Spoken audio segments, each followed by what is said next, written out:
Okay.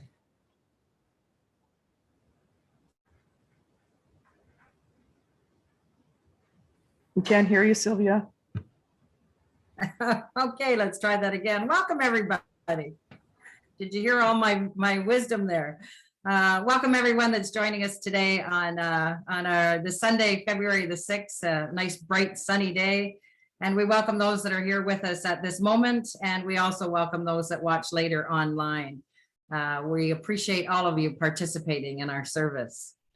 At Unity of London, we share the same vision statement as almost all the unities worldwide. And if you're new to Unity, Unity is a movement. It is not a church. It's not a religion thing. It's a movement. And we see a world powerfully transformed through the growing movement of shared spiritual awakening. That's what we're all here, and what it's all about is awakening to our spiritual qualities and understanding who we really are and our capabilities in this while we're having this human experience.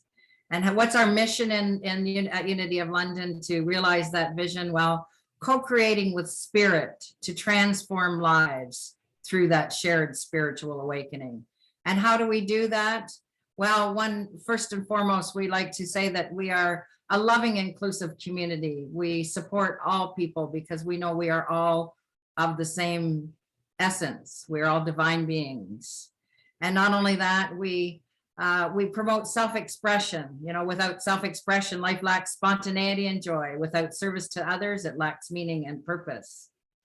What else does it mean? It's, well, we live the 5 principles. God is, I am, I think, I pray, and I live with those principles.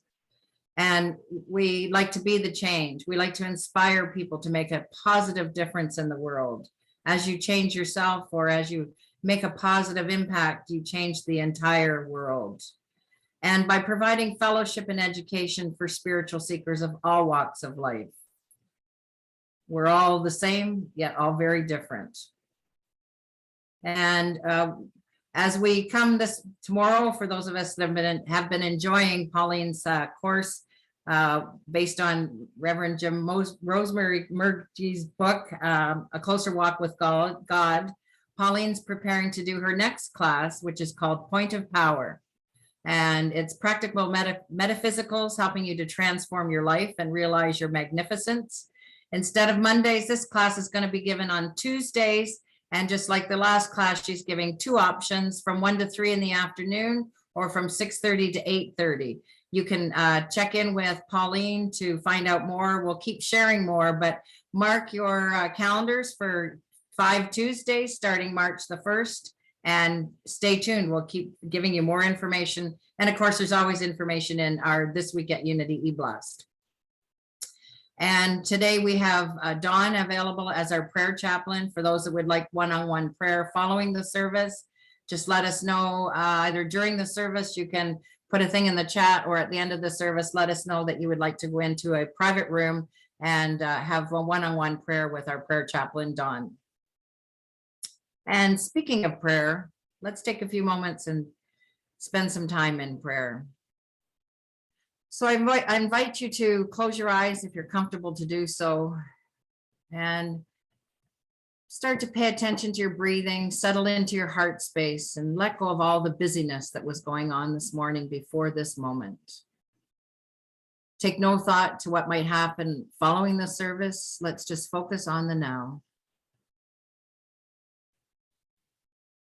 And at this time, we hold all of our Unity of London community in our prayer, and all spiritual gatherings, for we know that there are many paths to the one and only God.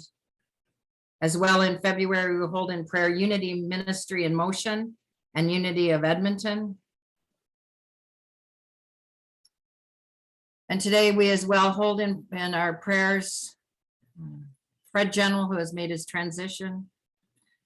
We know that Fred is shining down, looking at us, smiling, as we remember how wonderful Fred was when we could touch him and give him a kiss on his cheek, for he's always there. And of course, we hold Beulah in our prayers as well, for they spent many years together. She started as his nurse and she ended as his nurse, but was always the love of his life. We hold all the Olympian athletes in our prayers today as they do their very best through these challenging times. May they enjoy being in their somewhat little bubble in the Olympian village and share their successes and cheer each other on. And may they all be safe and return home to their families safely. For we remember during these crazy times to focus on what really is and what the truth is. Wherever we are, God is, and all is good and all is well. And so we let it be. Amen. And now Peggy's going to read from today's daily word. Today's word is dominion. Claiming dominion, I am calm and confident. I am a powerful spiritual being endowed with dominion, the authority to take command of my thoughts, words, and actions. Even as I work to change my circumstances, I remember I am not constrained by what is happening around me. Claiming dominion, I choose my response in all situations. I live with poise and confidence. I claim dominion over my thoughts and feelings. When I recognize limiting thoughts, I train myself to affirm my spiritual power and freedom. Divine wisdom guides me. I feel the strength of the indwelling Christ presence, moment by moment, thought by thought, as I use my dominion to establish a positive, fulfilling direction for my life. Then God said, "Let us make humankind in our image, according to our likeness, and let them have dominion." Genesis 1, verse 26. And now, it's often been said this person needs no introduction, but we're going to give her one anyway, even though we all know her well. Wilda Thomas, our guest speaker today, has been a member of Unity of London for 20 years, since being invited to attend by her dear friend, the late Sheila Reagan, who recently passed. Unity's approach to practical Christianity spoke to Wilda, and she quickly became involved on the board, where she served 2 full and 1 partial term, twice serving as president. Her passion at Unity has always been being a prayer chaplain. And since 2008, she has been honored to pray with people about whatever is on their heart. In May of 2021, Wilda and her sister moved back to their hometown of Gore Bay on Manitoulin Island, where she is currently renovating her home. With her message about faith and strength, please join me in welcoming our own Wilda Thomas. Well, good morning, everyone. Can everybody hear me okay? Okay, so welcome to Unity of London. And from this first slide, you can see the title of my talk today is, Do You Have Faith in Your Strength? So I'm hopeful that by the end of this talk, you will know the answer to that question. My next slide is my vision for Unity of London. So as you can see, in 2022, may we have the strength of this stool and the faith of this dog. So today, what I'm going to talk about is I'm going to talk about the story of Saul's conversion to Paul.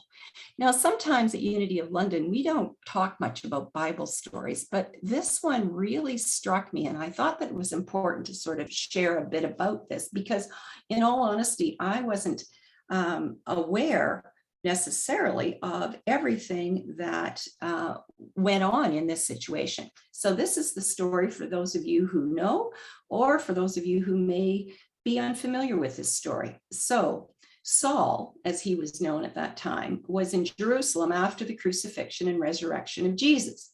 And he was a staunch Pharisee. Now, the thing about Pharisees is that they were oh, they were really tough and they were very firm, and their beliefs were their beliefs. And that was pretty much it. They were smart. They followed the letter of the law, very firm. And so when this whole idea of Christianity and Jesus came out, Saul swore that he was going to wipe out the new Christian church. So what he did was he obtained a letter from the high priest authorizing him to arrest any followers of Jesus in the city of Damascus. So he headed off to Damascus with his friends, and on the road to Damascus, Saul and his companions were struck down by a blinding light, and Saul heard a voice say, "Saul, Saul, why do you persecute me?" When Saul asked who was speaking, the voice replied, "I am Jesus whom you are persecuting. So get up and go into the city, and you will be told what to do." So Saul was blind, and he was led to Damascus to a man named Judas, where Saul didn't eat and drink for 3 days. And he was still blind all that time. Meanwhile, Jesus appeared in a vision to Ananias and told him to go to Saul.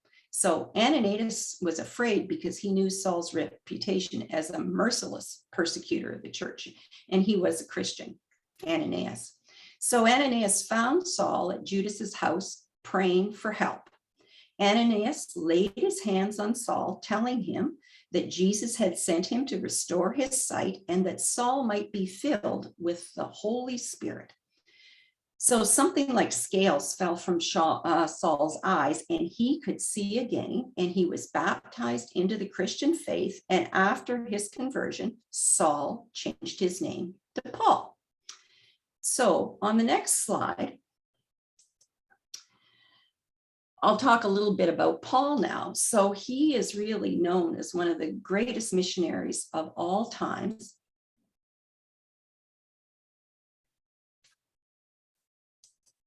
Okay. Larry, there should be a picture of that's what I'm looking for. Thank you. So Saul is known as the greatest missionaries of all times, and it is believed that Paul took 3, maybe 4 long missionary journeys through the Mediterranean. He wrote 13 of the New Testament books, planted at least 14 churches, and persevered through some of the toughest trials and persecutions. While in Ephesus on his 3rd trip, Paul wrote 1st and 2nd Corinthians, which included 3 letters covering many different topics on Christianity, the new faith. The first topic mentioned is about the divisions within the church, which had 4 different factions. Now, we all know that things don't necessarily come easily in churches and religious ideas, because everybody has different ideas, and they were developing this religion, this church. So Paul's manner in dealing with the problem is noteworthy.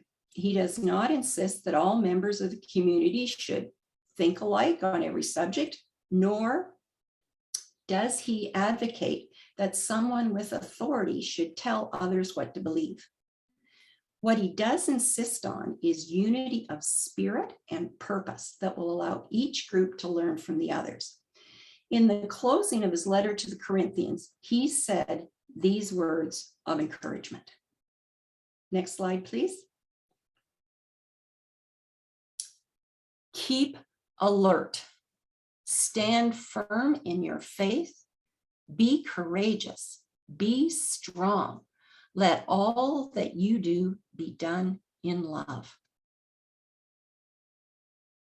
Those are pretty powerful words, and I'm just going to repeat them. So keep alert, stand firm in your faith, be courageous, be strong. Let all that you do be done in love. So that's 1 Corinthians 16, verses 13 and 14. So how was Paul following his own words in his lifetime? Was he in integrity with his words?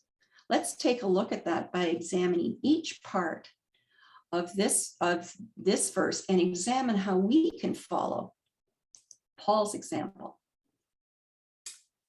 So keep alert and I put in be awake, because there's been lots of references to being awake in the Bible, in Jesus' stories. And so most of us can be in alignment with this, that it has been said that God first speaks to us in a whisper. But clearly, when Paul's goal was to kill Christians, Jesus brought out the 2x4. By blinding him on the road to Damascus, Paul really paid attention. Then he woke up. He woke up to the possibility of Jesus, to the new Christian faith. So for us, keeping alert or being awake, lots of us use our human senses. We see what is around us. But most importantly, listening to that inner voice and developing our faith by paying attention to all that is around us, that's the keys to keeping alert and being awake. So the first step in spiritual development is the awakening of faith. We must have faith in the reality of the power of the realm invisible. So the next part is stand firm in your faith. So once Paul became alert, he definitely moved forth in his faith, heading out on missionary trips and speaking his faith and belief in Jesus and the new Christianity. For ourselves, standing firm in our faith may look like listening to others, but always checking with that inner voice, determining what works for us, standing in our personal and spiritual integrity. So from the 12 spiritual abilities to change your life, we read of all the faculties, the one Jesus spoke of most frequently was faith. Faith enables you to look past appearances of lack, limitation, or difficulty with truth. You can take hold of a divine idea and believe in it, even though you do not yet see any physical evidence of it. Faith goes beyond thinking to knowing with one's whole being that the truth of the unseen divine spirit. Faith is the trust of your God-given powers. So now we move forth in be courageous and be strong. Can you come to that slide, Larry? Be courageous, be strong. Thank you. So Paul was very courageous. Okay, when he was in Philippi, he and Silas were arrested, flogged, and imprisoned for causing a public nuisance. So do you know what happened? At midnight, they were praying and singing in the jail, and an earthquake occurred. The prison was broken up open, and everyone escaped.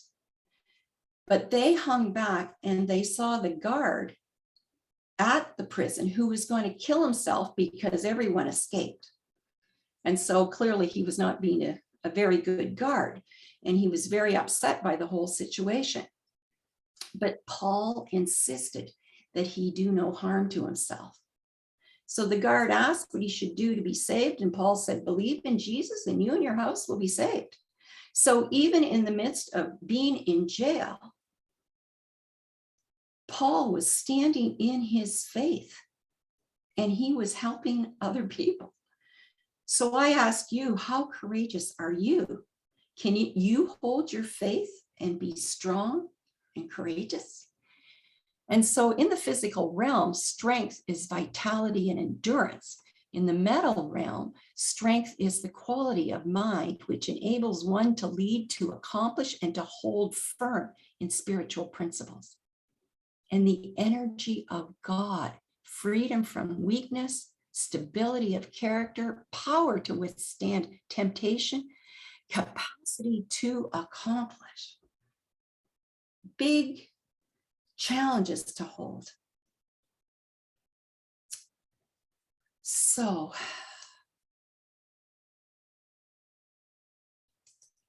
The last one, the last part of this verse is, let all that you do be done in love. So Paul could have ignored that guard and let him kill himself. But he said to him, do thyself no harm, for we are all here. So in our faith, we can still stand in faith, but can we reach out in kindness and love when the going gets tough? When we run into situations where people are not in alignment with us, can we still reach out in love? So love in divine mind is the idea of universal unity.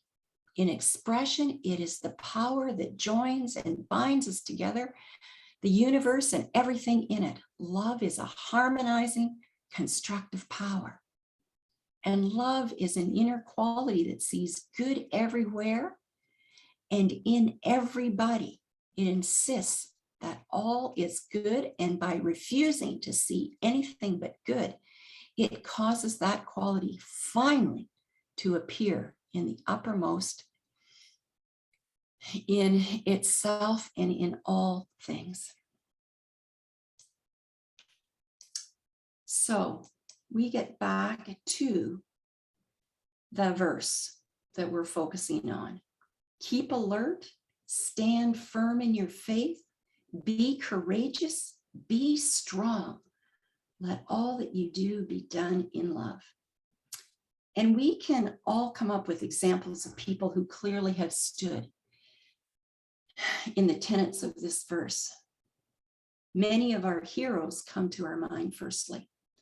Jesus, our way shower, Mother Teresa, Martin Luther King, Gandhi, Charles and Myrtle Fillmore, to name a few.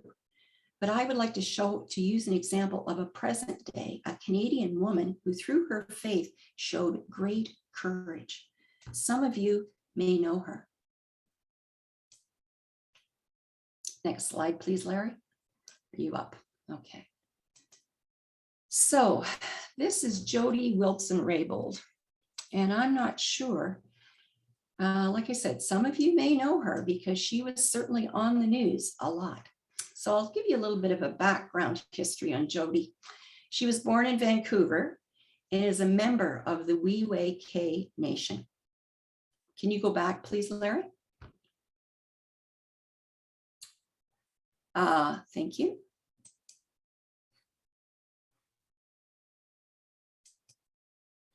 She has degrees in political science and law.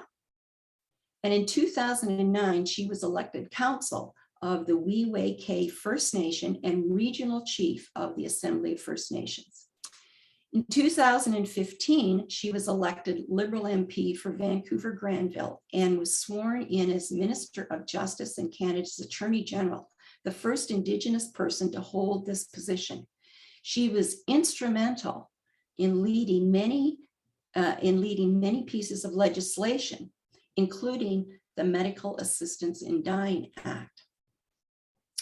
As her initial optimism about the possibilities of enacting change while in cabinet shifted to struggles over inclusivity, deficiencies of political will, and concerns about adherence to core tenets of our democracy, Wilson-Raybould stood on principle, and she ultimately resigned. Now, you may recall a bit about that because basically she had a run-in with the Prime Minister about the SNC Lavalin situation. But she did stand her ground, and it cost her because she felt that it was important that she resign. So in standing in her personal and professional ground and telling the truth in front of the nation, Wilson-Raybould demonstrated the need for greater independence and less partisanship in how we govern. She ran as an independent in 2019 and won her seat and announced in 2021 that she would not be seeking re-election. Next slide, please, Larry. So she also wrote this book, Indian in the Cabinet. And the thing is for me today to be looking at this and to be focusing on her You know, we don't usually talk a lot about politics at Unity of London, but I thought that this was a really important thing to talk about how she stood her ground, how it cost her one of the highest positions in the country, a place where you think that you could make big changes. But even near the top, that was not possible for her.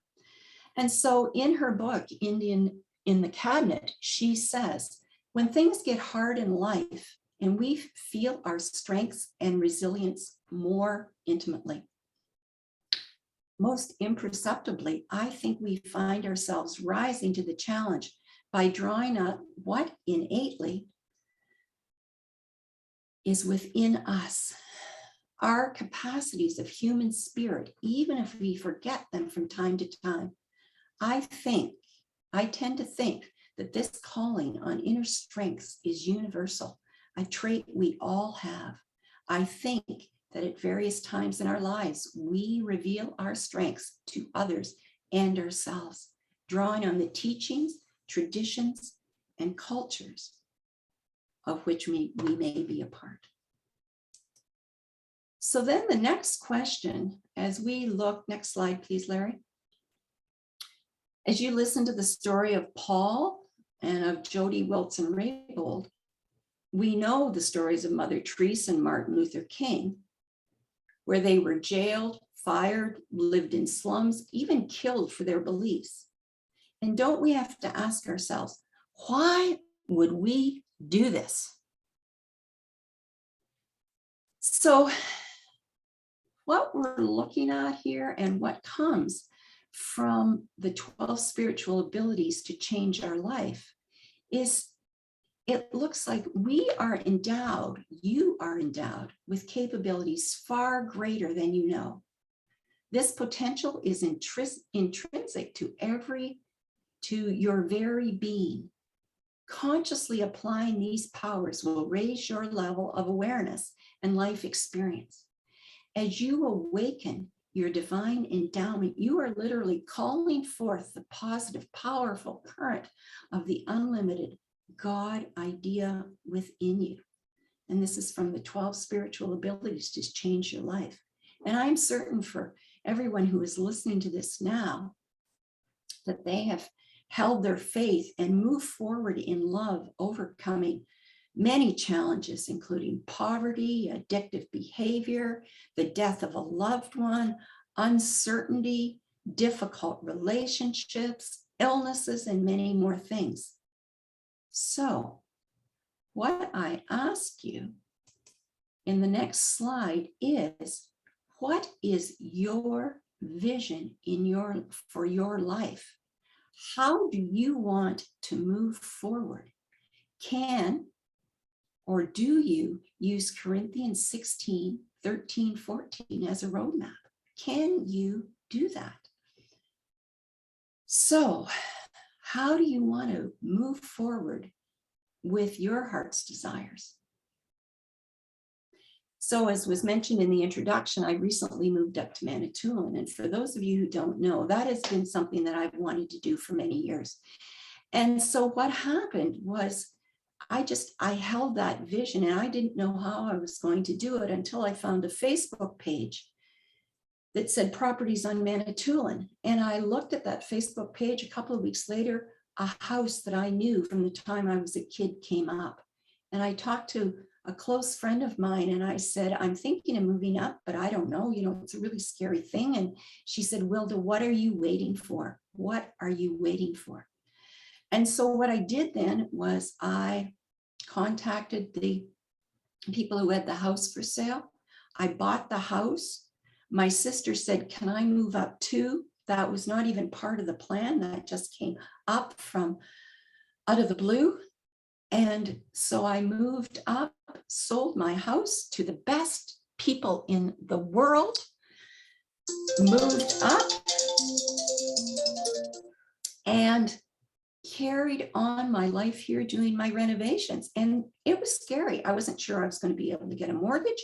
I wasn't sure how the contractors were going to work out. There was lots of things that were going on, but I always knew that this was the right move for me. So I was able to hold my faith in that. So whatever your vision is into your life, it may not always be easy, but I believe it will always be worth it. Next slide, please. So the question that we started at the beginning is, do you have faith in your strength? And you know what? I'm not going to answer that question, but I'm going to let you mull this over yourself, because you're the only person that can say, do you have faith in your strength? So in closing, we're going to play this little song which focuses on 1 Corinthians 16, 13, 14. In advance, I will mention that the wording is a little different than what we've been using today, but the message still carries through. So thank you very much.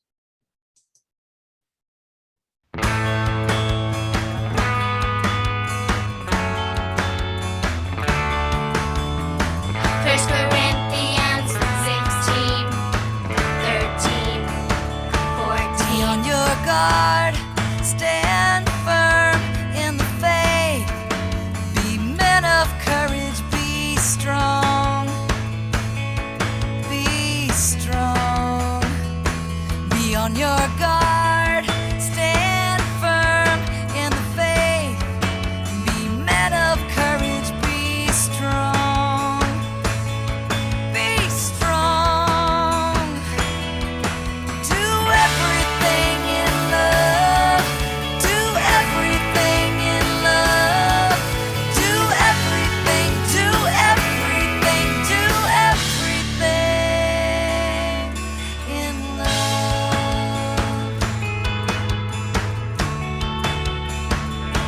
Be on your guard, stand firm in the faith. Be men of courage, be strong. Be strong. Do everything in love. Do everything in love. Do everything, do everything, do everything in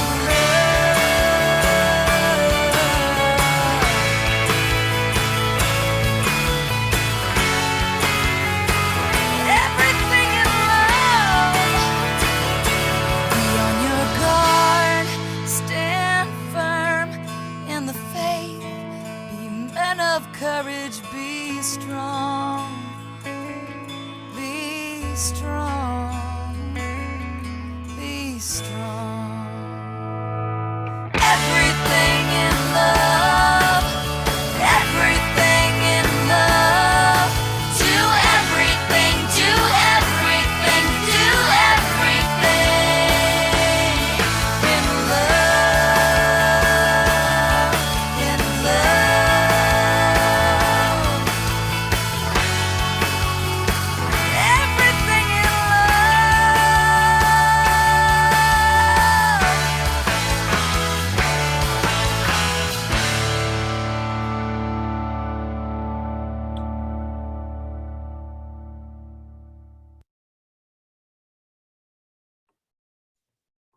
So we're going to go into meditation now. And this is the scene out my window today.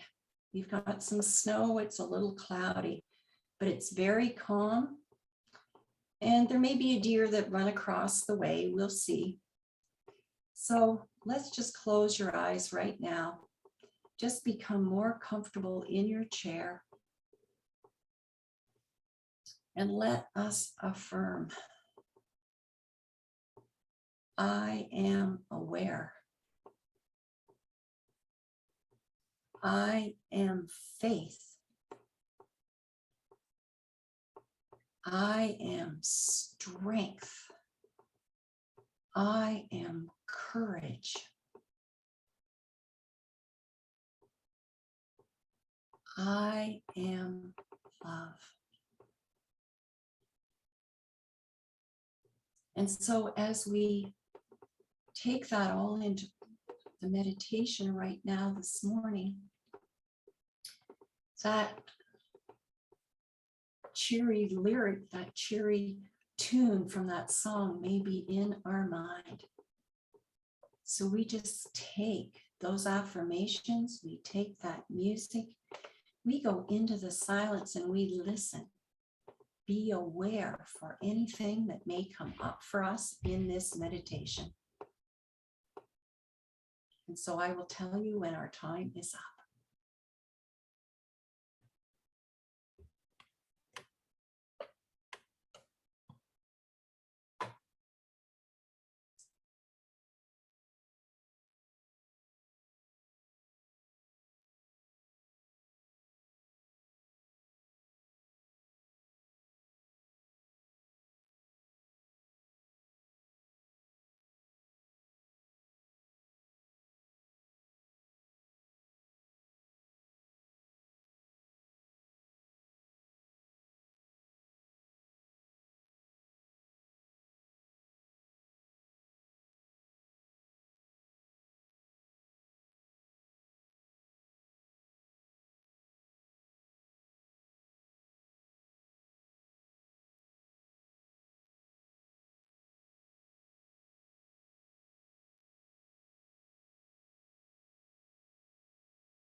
And so as we come back to this time in this space right now, may we go throughout our days affirming, I am awake, I am faith, I am strength, I am courage, I am love. And may everything unfold in the highest and best way for you as we move forth in love in our lives. Amen.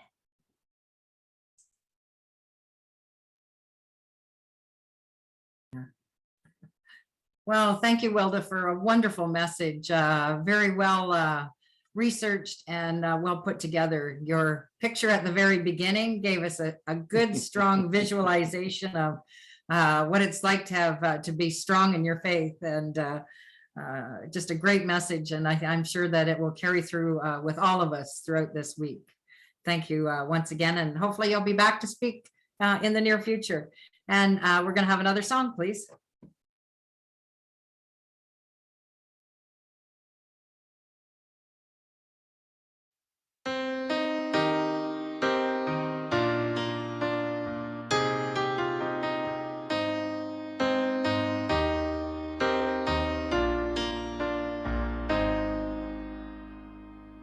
I have a dream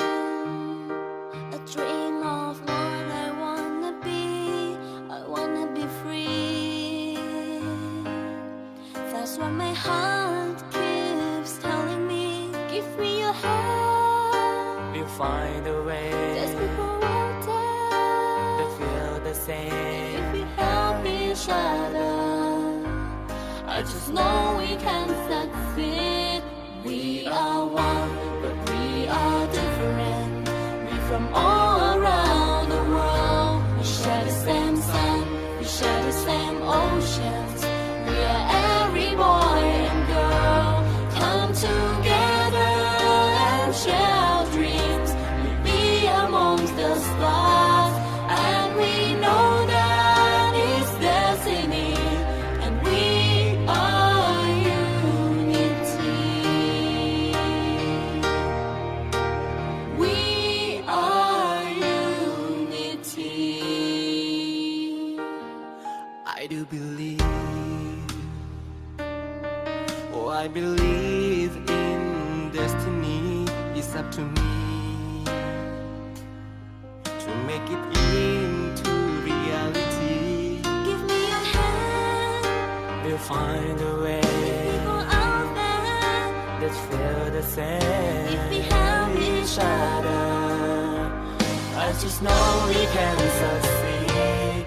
we are one, but we are different. We from all around the world. We share the same sun, we share the same oceans. We are every boy and girl. Come together and share our dreams. We'll be amongst the stars, and we know that it's destiny that we are unity. No matter where you're from or who you are, if we can find common place to be, then we are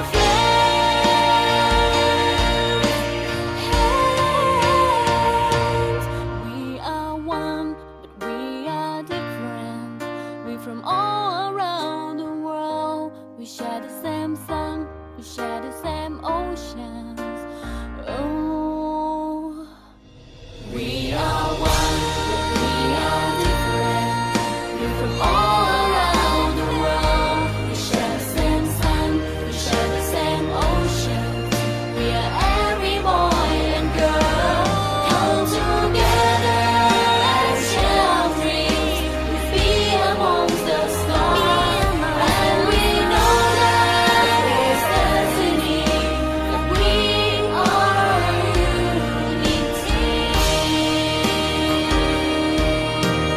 We are unity.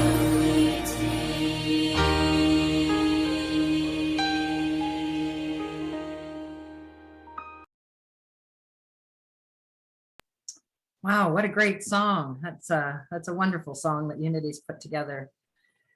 So we take this time to thank everyone for their time, talents, and treasures, and in particular, take a few moments to bless the tithes, gifts, and offerings that we receive each and every day, each and every week, whether it's through being e-transferred to Unity of London at Hotmail, checks in the mail, cash dropped off at the door, in whatever way people have shared their abundance. We appreciate it and know that it also helps your abundance to grow and ours.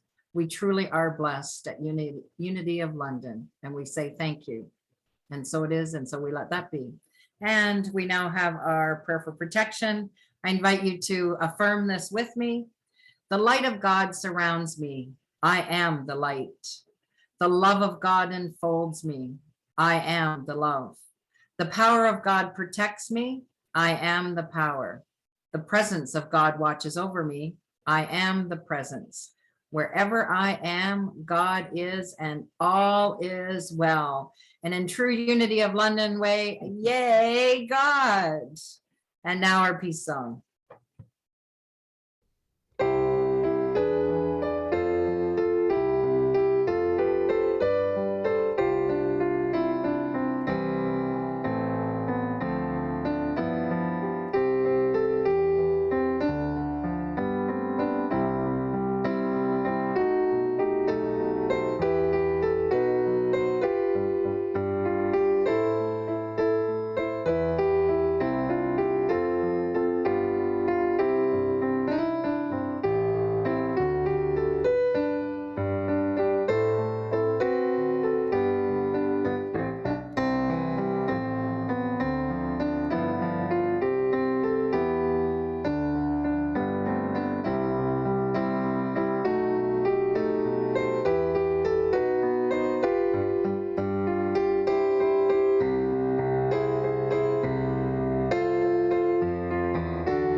Yay, and have a great day.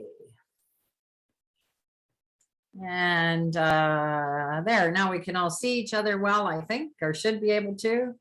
So